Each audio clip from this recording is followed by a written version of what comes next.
నమస్తే. నా ప్రభాత కమలంకు స్వాగతం.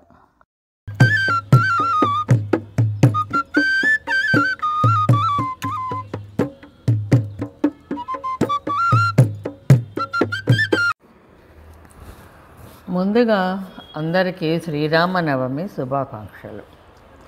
శ్రీరామనవమి సందర్భంగా ఈ వారమంతా నా మరో ఛానల్ సాహితీమాలలో హైదరాబాదులో మాకు దగ్గరలో ఉన్న రామాలయాలను నేను దర్శించుకుంటూ మీకు చూపిస్తున్నాను. మా అమ్మకు ఎంతో ఇష్టమైన శ్రీరాముల వారి గురించి తను చదివిన ఎన్నో రామాయణాలు, వాటిలోని సంఘటనలు ఏవి వాల్మీకి రామాయణంతో విభేదిస్తున్నాయో అమ్మ అవాల్మిక కదంబమాలలో వ్రాయటం జరిగింది. శ్రీరామనవమి సందర్భంగా మన ప్రభాత కమలంలో గురువారం ప్రసారమైన కార్యక్రమంలో అందులోని కొన్ని సంఘటనలు మీకు చెప్తాను అని చెప్పాను కదా. ఈరోజు ఆ సంఘటనలోని కొన్ని తెలుసుకుందాం. అవాల్మీకి రామాయణంతో విభేదించే కొన్ని రామాయణ గ్రంథంలోని ఘటనలు ఏమంటే, ముందుగా గోపీనాథ రామాయణం తీసుకుందాం. ఇందులో దశరథుడు పూర్వం కేకేయ రాజు వద్దకు పోయి కైకేయిని తనకు ఇవ్వమని ప్రార్థించినట్లు, ఇందుకు కేకేయ రాజు ఒక షరతును విధించెనని, ఆమె గర్భమునందు జన్మించిన పుత్రునికి రాజ్యం ఇచ్చేదనని మాట ఇచ్చిన మాత్రమే కైకేయిని ఇచ్చి వివాహము చేసేదనని చెప్పగా దశరథుడు అలాగేనని ప్రతిజ్ఞ చేసినట్లు ఉన్నది. అయితే దశరథుడు ఈ ప్రతిజ్ఞను కైకేయితో చేయలేదు. కానీ కైకేయితో పట్టాభిషేకం చేయు నాటికి గుర్తు చేసినతో రాజ్యమును నీ పుత్రునికే ఇచ్చేదను అని, ఒకవేళ గుర్తు చేయనిచో పాలనార్హుడికి మాత్రమే పట్టాభిషేకం చేసేదనని మాత్రమే నని చెప్పెనని వ్రాసిరి. అయితే కైకేయి ఆ సమయానికి మర్చిపోయినదని, ఆమె మర్చిపోయినది కావున పాలనార్హుడికి మాత్రమే పట్టాభిషేకం చేస్తాను అన్న మాట పైన దశరథుడు రామునికి పట్టాభిషేకం నిర్ణయించి పట్టాభిషేకం గురించిన విషయాన్ని కేకేయ రాజుకు సమాచారం పంపలేదు. అయితే మందర మాటలతో కైకేయి దేవాసుర సంగ్రామం నాడు దశరథుడు ఇచ్చిన 2 వరములను ఇప్పుడు నెరవేర్చవలనని కోరినది. అందుకు అనుగుణంగా భరతునికి పట్టాభిషేకం, రామునికి అరణ్యవాసము కోరినదని ఈ రామాయణం మనకు తెలుపుతున్నది. అయితే కైకేయి మరపును గురించి ఉమా సంహితలో పార్వతి శివును అడిగినట్లు కూడా ఈ రామాయణంలో ఈ రచయిత చెప్పాను. అంతేకాదు, వివాహ కాలంలో కైకేయి పుత్రునికి రాజ్యం ఇచ్చేదని ప్రతిజ్ఞ చేసిన దశరథుడు రామునికి పట్టాభిషేకం చేయాలనుకోవటం ఒక రాజకీయంగా గోపీనాథ రామాయణం చెబుతుంది. తర్వాత ఆధ్యాత్మ రామాయణం తీసుకుందాం. ఈ రామాయణాన్ని మహాదేవుడు పార్వతికి చెప్పినట్లు కలదు. వాల్మీకి రామాయణంలో దశరథుడు పాయసం గిన్నెను తన 3 రాణులకు సమానంగా పంచినట్లు ఉంటే, ఆధ్యాత్మ రామాయణంలో కౌసల్య సుమిత్రలకు చెరిసగం ఇవ్వగా వారిరువురు వారి వారి భాగాలలో చెరిసగము సుమిత్రకు ఇచ్చినట్లు ఉంది.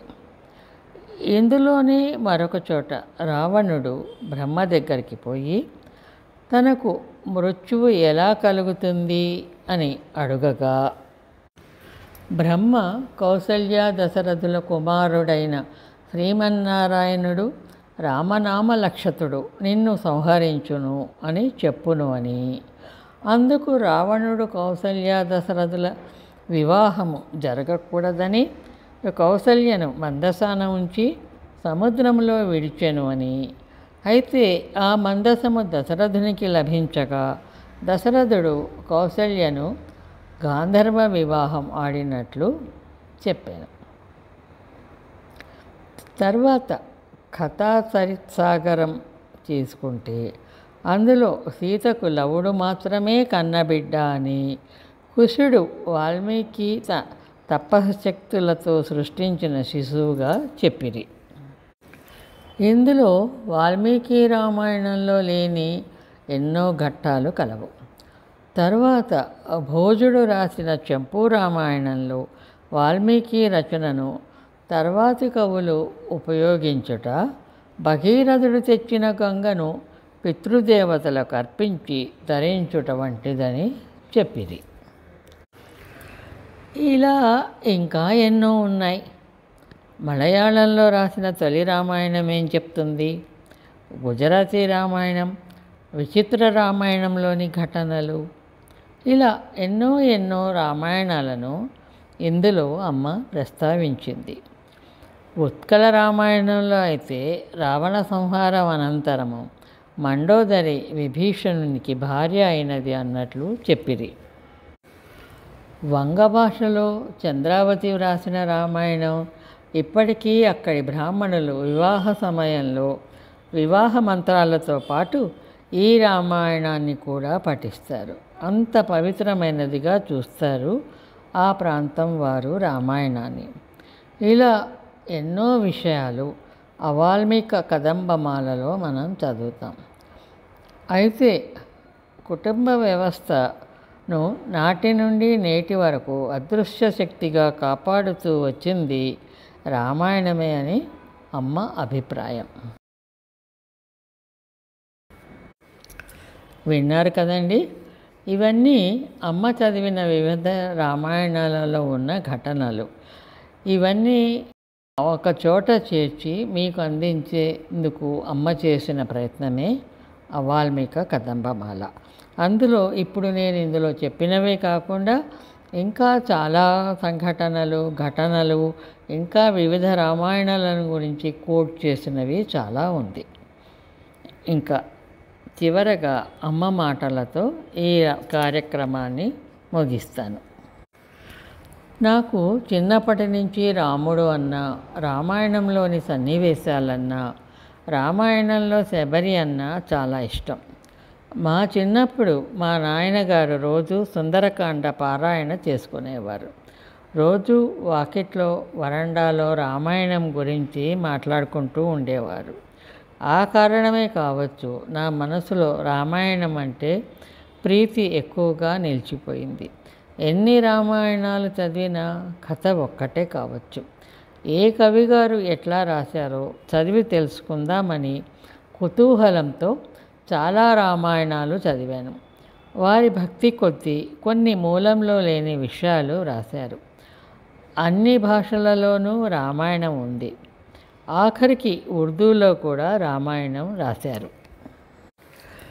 ఏ రామాయణమైనా కానివ్వండి, భవభూతి ఉత్తర రామచరితం, దిగ్నాగుడి కందమాల, పుల్లెల రామచంద్రుడి గారి బాలానందిని, ఏదైనా కానివ్వండి, అపార పారావారం, అనిర్వచనీయమైన ఆనందంలో మునిగిపోతాము.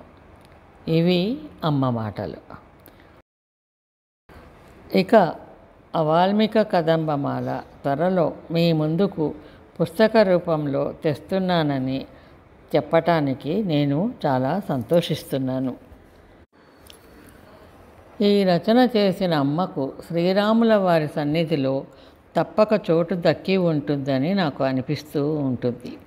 శ్రీ సీతారామ సమేత శ్రీరామచంద్రునికి జయం జయం. నా మాతృమూర్తి సీతాదేవి గారి పాదపద్మములకు నా వేల నమస్సుమాంజులు. ఇట్లు మీ మాలా కుమార్.